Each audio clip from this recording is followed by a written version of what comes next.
മക്കളെ, പിന്നെ മക്കൾ എല്ലാവരും അറിഞ്ഞിട്ടുണ്ടായിരിക്കും നമ്മുടെ ഫൈനൽ എക്സാമിന്റെ ടൈം ടേബിൾ വന്ന കാര്യം അല്ലെ. അപ്പൊ ഇനി വളരെ കുറച്ച് സമയം മാത്രമാണ് നമ്മുടെ മുന്നിലുള്ളത്. അപ്പൊ അതുകൊണ്ട് അടിപൊളിയായിട്ട് പഠിക്കുക. അപ്പൊ നിങ്ങൾക്ക് പഠിക്കാനുള്ള എല്ലാ ഹെൽപ്പും നമ്മുടെ ഈ ഒരു ചാനലിൽ ഉണ്ടായിരിക്കും. അപ്പൊ ഇതുവരെ നമ്മുടെ ചാനൽ സബ്സ്ക്രൈബ് ചെയ്യാത്ത മക്കളുണ്ടെങ്കിൽ വേഗം ഒന്ന് ജസ്റ്റ് സബ്സ്ക്രൈബ് ചെയ്യാം. ഓക്കെ, അപ്പൊ നമുക്ക് രണ്ട് ടൈം ടേബിൾ കാണാൻ വേണ്ടി പറ്റും അല്ലെ. നമ്മുടെ അറ്റാച്ച്ഡ് സ്കൂൾസിന്റെ കേസിലും ഇൻഡിപെൻഡന്റ് സ്കൂൾസിന്റെ കേസിലും രണ്ട് സെപ്പറേറ്റ് ആയിട്ടുള്ള ടൈം ടേബിൾ ആണ് നമുക്ക് വന്നിട്ടുള്ളത്. അപ്പൊ നമ്മുടെ ഇൻഡിപെൻഡന്റ് സ്കൂൾസ് എന്ന് പറഞ്ഞു കഴിഞ്ഞാൽ അവിടെ LP UP സെപ്പറേറ്റഡ് ആയിരിക്കും. ഇനി അറ്റാച്ച്ഡ് എന്ന് പറയുമ്പോൾ അവിടെ നമുക്ക് ഹൈസ്കൂളും കൂടി അറ്റാച്ച്ഡ് ആയിരിക്കും. അപ്പൊ നിങ്ങൾ ഏത് സ്കൂളിലാണ് പഠിക്കുന്നത് എന്നുള്ള കാര്യം ഒന്ന് ജസ്റ്റ് കമന്റ് ചെയ്യുക. അത് നിങ്ങളുടെ ടീച്ചേഴ്സ് നിങ്ങൾ ഇൻഫോം ചെയ്യുന്നതായിരിക്കും. ഓക്കെ, അപ്പൊ നമുക്ക് ആദ്യം എന്ത് ചെയ്യാം, നമ്മുടെ അറ്റാച്ച്ഡ് സ്കൂൾസിന്റെ ടൈം ടേബിൾ നോക്കാം. അപ്പൊ നമ്മുടെ ക്ലാസ് 1 to 4 ടൈം ടേബിൾ നോക്കുകയാണെങ്കിൽ 12-ാം തീയതി എക്സാം സ്റ്റാർട്ട് ചെയ്യും. അതായത് മാർച്ച് 12-നാണ് എക്സാം സ്റ്റാർട്ട് ചെയ്യുന്നത്. 26-ാം തീയതി വരെ ആയിരിക്കും നമ്മുടെ എക്സാം ഉണ്ടായിരിക്കാം. അപ്പൊ നമ്മുടെ 1-ാം ക്ലാസ്സിന്റെ ഫസ്റ്റ് എക്സാം എന്ന് പറയുന്നത് 12-ാം തീയതി വരുന്നത് ഇംഗ്ലീഷ് ആണ് എക്സാം വരുന്നത്. രാവിലെ ആയിരിക്കും എക്സാം ഉണ്ടായിരിക്കാം. ഇനി 17-ാം തീയതി നോക്കുകയാണെങ്കിൽ ഇന്റഗ്രേഷൻ 1 ആണ്. 19-ാം തീയതി ഇന്റഗ്രേഷൻ 2 ആണ് വരുന്നത്. 24-ാം തീയതി മാത്സ് ആണ് വരുന്നത്. 26 നമ്മുടെ ലാസ്റ്റ് എക്സാം എന്ന് പറയുന്നത് അറബിക് ആണെങ്കിൽ നിങ്ങൾ ചൂസ് ചെയ്തിട്ടുള്ള ഏത് ലാംഗ്വേജ് ആണോ അത് അറബിക് ആണെങ്കിൽ അതായിരിക്കും, അല്ലെങ്കിൽ സംസ്കൃതം ആണെങ്കിൽ ആ ഒരു എക്സാം ആയിരിക്കും ഉണ്ടാവുക.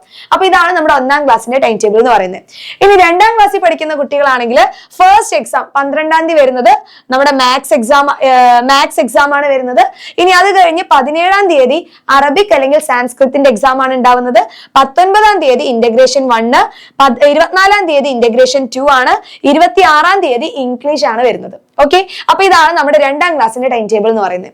ഇനി 3-ാം ക്ലാസ്സിന്റെ കേസ് നോക്കിക്കഴിഞ്ഞാൽ 12-ാം തീയതി ഇംഗ്ലീഷ് ആണ്, രാവിലെ എക്സാം വരും. പിന്നെ അത് കഴിഞ്ഞ് 17-ാം തീയതി നമ്മുടെ EVS എക്സാം വരുന്നത്, പരിസര പഠനം. ഇനി 19-ാം തീയതി ആണെങ്കിൽ അറബിക് അല്ലെങ്കിൽ സംസ്കൃതം വരും. 24-ാം തീയതി മാത്സ് എക്സാമും 26 ലാസ്റ്റ് എക്സാം എന്ന് പറയുന്നത് മലയാളമാണ് ഉണ്ടായിരിക്കുക. ഓക്കെ, ഇനി നമ്മുടെ 4-ാം ക്ലാസ്സിന്റെ ടൈം ടേബിൾ നോക്കുകയാണെങ്കിൽ ആദ്യത്തെ എക്സാം വരുന്നത് മാർച്ച് 12-ന് മലയാളമാണ് വരുന്നത്. 17-ാം തീയതി ഇംഗ്ലീഷ് എക്സാം വരും. 19-ാം തീയതി മാത്സ് വരുന്നു. ദെൻ 24-ാം തീയതി 19-ാം തീയതി കഴിഞ്ഞാൽ നമുക്ക് കുറച്ച് ഗ്യാപ്പ് ഉണ്ട്. അത് കഴിഞ്ഞ് നിങ്ങൾക്ക് വരുന്നത് അറബിക് അല്ലെങ്കിൽ സംസ്കൃതത്തിന്റെ എക്സാം ആണ്. ദെൻ ലാസ്റ്റ് എക്സാം വരുന്നത് നമ്മുടെ EVS ആണ്, പരിസര പഠനമാണ്. അപ്പൊ ഇതാണ് അറ്റാച്ച്ഡ് സ്കൂൾസിന്റെ കേസിലുള്ള ടൈം ടേബിൾ. കൃത്യമായിട്ട് ശ്രദ്ധിക്കണം. നിങ്ങൾ ഏത് സ്കൂളിലാണ് പഠിക്കുന്നത് അവരാണ് ഈ ഒരു ടൈം ടേബിൾ ഫോളോ ചെയ്യേണ്ടത്. അപ്പൊ അറ്റാച്ച്ഡ് സ്കൂൾസിന്റെ കേസിൽ ഈ ഒരു ടൈം ടേബിൾ ആണ് ഉണ്ടായിരിക്കുക. അപ്പൊ മാർച്ച് 12-ന് തുടങ്ങി 26 വരെ ആയിരിക്കും നിങ്ങൾക്ക് എക്സാം ഉണ്ടായിരിക്കുക. ഓക്കെ, ഇനി നമ്മുടെ ഇൻഡിപെൻഡന്റ് സ്കൂൾസിന്റെ കേസ് നോക്കിക്കഴിഞ്ഞാൽ കുറെ മാറ്റങ്ങളുണ്ട്. 24-ാം തീയതി എക്സാം സ്റ്റാർട്ട് ചെയ്യുന്നുള്ളൂ. ഓക്കെ, മാർച്ച് 24-ന് സ്റ്റാർട്ട് ചെയ്യുന്നു. ദെൻ 30-ാം തീയതി വരെ നമ്മുടെ എക്സാം ഉണ്ടായിരിക്കും. ഇവിടെ നമുക്ക് ഗ്യാപ്പും കാര്യങ്ങളും ഒന്നും കാണാൻ പറ്റില്ല. ഇപ്പൊ 24, 25, 26, 27 അത് കഴിഞ്ഞ് നിങ്ങൾക്ക് 28, 29 ഇല്ല, 30-ാം തീയതിയാണ് ലാസ്റ്റ് എക്സാം വരുന്നത്. അപ്പൊ നമ്മുടെ ആദ്യം 1-ാം ക്ലാസ്സിന്റെ കേസ് നോക്കുകയാണെങ്കിൽ 24-ാം തീയതി ഫസ്റ്റ് എക്സാം എന്ന് പറയുന്നത് ഇംഗ്ലീഷ് ആണ്. ദെൻ 25-ാം തീയതി ഇന്റഗ്രേഷൻ 1, 26-ന് ഇന്റഗ്രേഷൻ അതായത് ഉദ്ഗ്രഥിതം 2-ന്റെ എക്സാം വരും. 27-ാം തീയതി മാത്സ് ആണ്. 30-ാം തീയതി അറബിക് അല്ലെങ്കിൽ സാൻസ്ക്രിത്തിന്റെ എക്സാം ആണ് ഉണ്ടായിരിക്കുക. ഇതാണ് 1-ാം ക്ലാസ്സിന്റെ കേസിൽ. ഇനി 2-ാം ക്ലാസ്സിലുള്ള കുട്ടികളുടെ കേസ് ആണെങ്കിൽ 24-ാം തീയതി അറബിക് അല്ലെങ്കിൽ സംസ്കൃതത്തിന്റെ എക്സാം ഉണ്ടായിരിക്കും. 25-ാം തീയതി മാത്സിന്റെ എക്സാം ആണ്. 26-ല് ഇന്റഗ്രേഷൻ 1 അല്ലെങ്കിൽ ഉദ്ഗ്രഥിതം 1-ന്റെ എക്സാം ആണ്. 27-ാം തീയതി ഇന്റഗ്രേഷൻ 2, 30-ാം തീയതി ഇംഗ്ലീഷ്.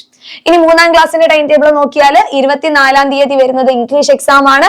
25-ാം തീയതി EVS അല്ലെങ്കിൽ പരിസര പഠനം. 26-ാം തീയതി അറബിക് അല്ലെങ്കിൽ സംസ്കൃതമാണ്. 27-ാം തീയതി മാത്സും. ലാസ്റ്റ് എക്സാം 30-ാം തീയതി വരുന്നത് മലയാളം എക്സാം വരും. ഇനി നമ്മുടെ 4-ാം ക്ലാസ്സിലാണെങ്കിൽ ആദ്യത്തെ എക്സാം മലയാളം, അത് കഴിഞ്ഞ് 25-ാം തീയതി ഇംഗ്ലീഷ്, ദെൻ മാത്സ് വരുന്നു. അത് കഴിഞ്ഞ് അറബിക് അല്ലെങ്കിൽ സംസ്കൃതം. ലാസ്റ്റ് എക്സാം 30-ാം തീയതി വരുന്ന എക്സാം EVS ആണ് വരുന്നത്. അപ്പൊ ഇത് ഇൻഡിപെൻഡന്റ് സ്കൂൾസിന്റെ കേസിലാണ് ഈ ഒരു ടൈം ടേബിൾ ഉള്ളത്. ഓക്കെ, അപ്പൊ നിങ്ങൾക്ക് ടൈം ടേബിൾ വേണമെങ്കിൽ ജസ്റ്റ് ഒന്ന് സ്ക്രീൻഷോട്ട് എടുത്ത് വെക്കുക കേട്ടോ. അപ്പൊ നിങ്ങൾ ഇൻഡിപെൻഡന്റ് സ്കൂൾസിന്റെ കേസ് ആണെങ്കിൽ ഈ ഒരു ടൈം ടേബിൾ ജസ്റ്റ് ഒന്ന് സ്ക്രീൻഷോട്ട് എടുത്ത് വെക്കാം.